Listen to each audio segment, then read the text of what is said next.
Shalom, puji Tuhan, saudara. Bertemu kembali lagi kita pada hari ini. Dan apa kabar sekalian? Saudara, bapak, ibu-ibu, muda-mudi sekolah minggu. Agak lama juga kita tidak ada pertemuan dan persekutuan, ya. Jadi saya percaya bahwa dalam masa-masa ini pasti kita rindu untuk bersekutu bersama-sama, ya. Dan apabila kita bertemu, baik ibu bapak, muda-mudi sekalian minggu, pasti ada cerita mereka. Ya. Dan saya bertanya, apa kabar Anda sekalian? Ya. Masih kuat, masih bersemangat untuk Tuhan, walaupun kita dalam beberapa minggu ini tidak ada kebaktian. Ya.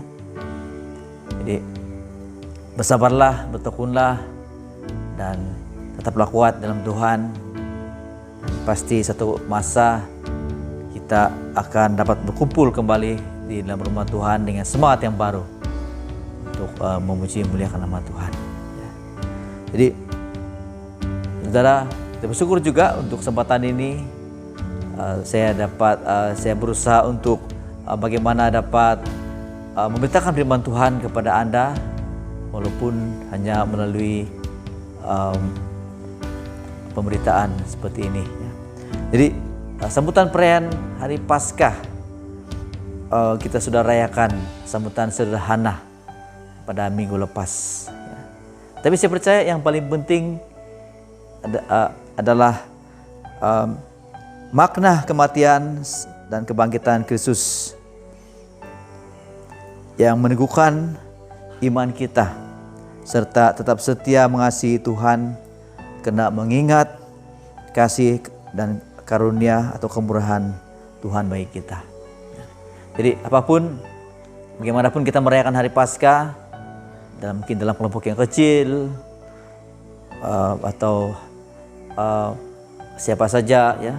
Tapi yang penting makna daripada kematian dan kebangkitan Yesus itu. Ya. Jadi Paskah selalu mengingatkan kita tentang kasih, karunia atau kemurahan Tuhan bagi kita. Seperti yang dinyatakan dalam 1 Petrus pasal 2 itu. Ayat 24 mengatakan, sesungguhnya Tuhan itu mati, Yesus mati bagi dosa-dosa kita. Nah, kematian dan kebangkitan Kristus adalah jalan masuk ke dalam pemerintahan Allah.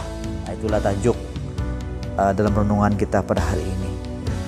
Dan saya ambil di dalam Yohanes pasal 12 ayat 24 hingga 25. Saya akan bacakan Yohanes pasal 12 ayat 24. Aku berkata kepadamu, sesungguhnya jikalau biji gandum tidak jatuh ke dalam tanah dan mati, ia tetap satu biji saja. Tetapi jika ia mati, ia akan menghasilkan banyak buah. Barang siapa mencintai nyawanya, ia akan kehilangan nyawanya.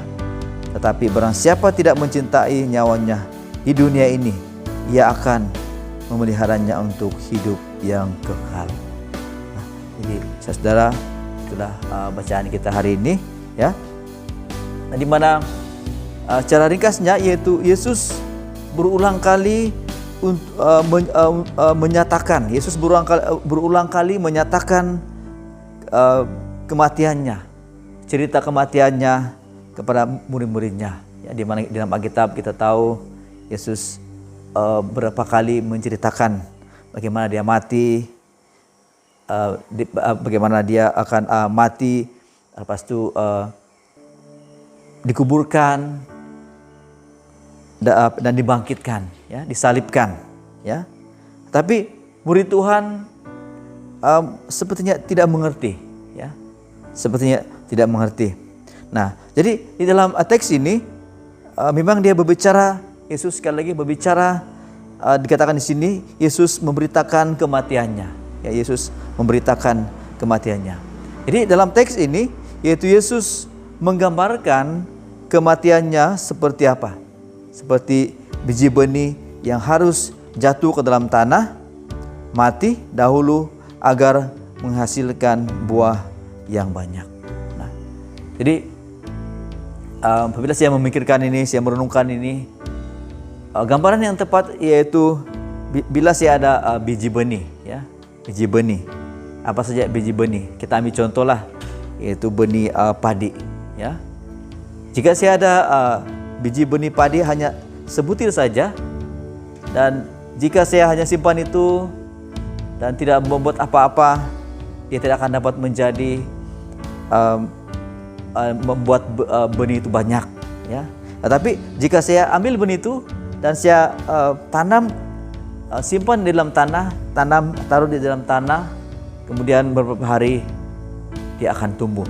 Tapi benih itu harus dahulu rusak atau dia akan berubah keadaan dia, dan kemudian dia akan mulai keluar daunnya yang mudah, dan semakin matang akhirnya dia akan berbuah. Dan buah itu tidak hanya satu saja, tapi dia sudah menjadi banyak. Nah, jadi dalam teks ini sekali lagi itulah Yesus mengatakan, dia membicarakan tentang kematiannya. Ya. Nah, jadi saudara, di mana Yesus harus melalui kematian, baru sesudah itu ia akan dapat menghasilkan buah atau dapat menyempurnakan karyanya atau karya penyelamatannya bagi manusia. Nah, jadi sudah di sini mari kita bayangkan bagaimana Yesus mengatakan satu yang perlu dilalui, yaitu kematian. Ya, Yesus ini dia perlu melalui kematian itu. Ya, untuk apa? Kita boleh bayangkan bagaimana pengorbanan, bagaimana keadaan itu. Ya, apabila seperti benih itu dia harus apa?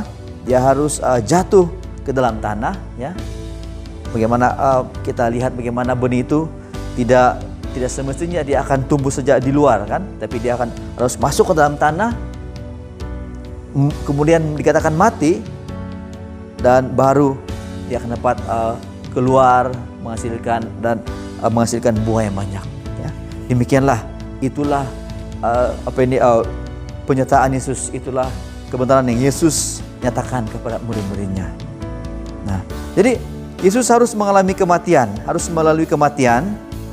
Seperti saya katakan tadi, baru sesudah itu ia akan dapat menghasilkan buah atau dapat menyempurnakan karya penyelamatannya bagi manusia. Nah, jadi kesimpulannya di sini bahwa itulah misi Yesus yang harus ia selesaikan, yaitu harus memikul pelanggaran dan dosa manusia di dalam tubuhnya di atas kayu salib, supaya kita mati terhadap dosa dan hidup bagi Allah, serta oleh luka-lukanya kita disembuhkan. Itulah yang dinyatakan di dalam ayat yang sebenarnya itu adalah di dalam 1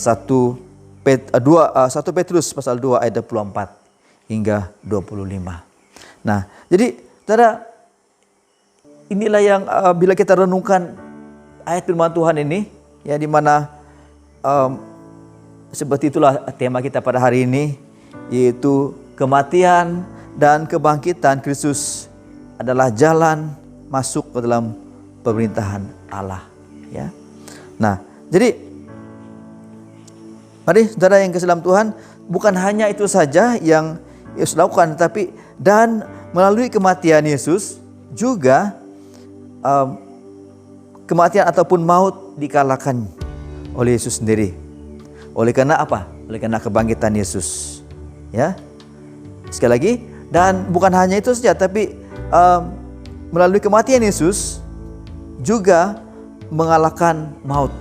Yang mengalahkan maut oleh karena kebangkitan Yesus. Oleh karena itu, kita percaya akan ada kehidupan bagi mereka yang percaya walaupun sesudah kematian. Nah, jadi saudara, bila kita melihat ini melalui kematian itu, melalui kematian, maka apa yang terjadi, saudara? Ya, terjadinya adalah memberikan kita kehidupan, memberi kita banyak buah melalui apa? Melalui kematian Yesus itu. Dan juga melalui kematian Yesus di sini mengatakan bahwa maut dikalahkan. Ya. Jadi bila kita renungkan, inilah satu hal yang Yesus kerjakan, yaitu di mana kematian itu kematian yang ditakuti, kematian yang merajalela. Tapi melalui kematian Yesus, tetapi Yesus tidak selamanya mati, tapi dia bangkit semula. Maka melalui kematian dan kebangkitan Yesus itulah maut dikalahkan. Ya. Jadi itulah kita percaya bahwa oleh karena itu kita percaya setelah Yesus ini mati dan bangkit, maka oleh karena itu kita percaya akan ada kehidupan. Manusia tidak akan selama-lamanya berada dalam maut itu. Karena maut itu telah dikalahkan oleh kemenangan Yesus melalui kematian dan kebangkitannya. Oleh karena itu kita percaya akan adanya kehidupan bagi mereka yang percaya walaupun sesudah kematian. Seterusnya saudara, kalau begitu besar kasih Yesus bagi kita, dapatkah kita meresponi suatu permintaan Yesus tentang sesuatu yang berharga yang kita miliki, ya, di dalam kehidupan kita di dunia ini? Apakah itu saudara? Apakah sebenarnya itu? Ya. Nah, kembali kita lihat dalam ayat 25 mengatakan, barang siapa mencintai nyawanya, ia akan kehilangan nyawanya, tetapi barang siapa tidak mencintai nyawanya di dunia ini, ia akan memeliharanya untuk hidup yang kekal. Ya. Sudah apa maksudnya? Apa maksud firman Tuhan di sini? Ya. Nah, ayat 25 ini mengatakan bahwa siapa yang mencintai nyawanya, ya. Nah, siapakah di sini yang tidak mencintai nyawanya? Ya. Di sini mengatakan barang siapa mencintai nyawanya. Barang siapa mencintai nyawanya, kemudian apa dikatakan? Ia akan kehilangan nyawanya. Ya. Jadi bila kita ditanya barang siapa mencintai nyawanya, kata di sini ia akan kehilangan nyawanya, ya. Nah, barang siapa tidak mencintai nyawanya, apakah ayat yang selengkapnya dikatakan barang siapa tidak mencintai nyawanya di dunia ini, ia akan memeliharanya untuk hidup yang kekal. Nah, jadi saudara, siapakah di antara kita yang tidak mencintai nyawanya?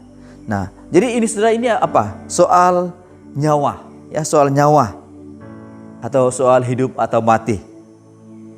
Lagi pula dikatakan memanglah bahwa nyawa kita ini hanya satu saja, kan? Betul kan tidak? Ya, nyawa kita ini ada dua kan? Pastinya satu saja kan? Ya. Nah, jadi lagi pula siapakah di antara kita yang tidak menyayangi nyawanya atau nyawa sesamanya, ya? Tetapi bila kita perhatikan, apa sebenarnya maksud di sini adalah kasih dan kerelaan kita bagi Tuhan. Ya, sekali lagi, kasih dan kerelaan kita bagi Tuhan. Kalau Tuhan sudah katakan dia mati, ya, dia harus mati untuk memberikan kita kehidupan. Namun ada satu yang diminta kepada kita, yaitu sesiapa yang lebih menyayangi nyawanya di dunia ini, ya, ia akan kehilangannya. Nah, ayat yang akan dapat membantu kita buka dalam Matius 10 ayat 39. Mengatakan di sini, Matius 10 ayat 39, ya. Mengatakan begini, Matius 10 ayat 39, barang siapa mempertahankan nyawanya, ia akan kehilangan nyawanya, dan barang siapa kehilangan nyawanya karena aku, ia akan memperolehnya. Nah, jadi saudara, sesuatu yang Tuhan minta kepada kita adalah kasih dan kerelaan kita bagi Tuhan, ya. Nah, di sini mengatakan bahwa barang siapa mempertahankan nyawanya, ia akan kehilangan nyawanya. Dan barang siapa kehilangan nyawanya karena aku, kata Tuhan, ya. Ini lebih jelas bagi kita bahwa barang siapa seorang yang mempertahankan nyawanya Dan barang siapa yang bahkan dikatakan orang yang mempertahankan nyawanya sendiri akan kehilangan nyawanya. Tetapi barang siapa yang kehilangan nyawanya karena siapa? Karena aku, kata Tuhan, ia akan memperolehnya. Artinya kesetiaan, ya, kesetiaan. Ini dinamakan kesetiaan hingga akhir. Itu kesetiaan yang Tuhan inginkan bagi kita semua. Nah, jadi saudara, bapak-bapak, ibu-ibu yang dikasihi dalam Tuhan Yesus, pada hari ini marilah kita setia sehingga akhir hidup kita. Kita tahu orang-orang yang dijangkiti dengan virus corona ini, ya. Dan saya percaya bahwa bukanlah sesuatu yang mereka minta, tetapi andai kata mereka tetap setia kepada Tuhan, maka mereka akan mendapat hidup seperti yang Tuhan katakan, ya. Jadi marilah kita berada di dalam situasi yang gawat pada masa ini, kata bahasa Indonesia, ya. Jadi kalau kita di mana biarpun kita ada ketakutan, ya, tapi marilah kita tetap setia kepada Tuhan. Karena kita tahu, saudara, hidup kita ini, nyawa kita ini ada dalam tangan Tuhan, ya. Biarpun kita begitu menjaga nyawa kita, ya, tetapi kalau sudah tiba masanya, maka kita juga akan harus kembali kepada Tuhan. Apa yang penting? Marilah kita setia hingga akhir, ya. Setia hingga akhir, di mana oleh karena Tuhan kita kehilangan nyawa kita, ya. Itulah yang berkenan kepada Tuhan, ya. Sekian, Tuhan Yesus memberkati kita.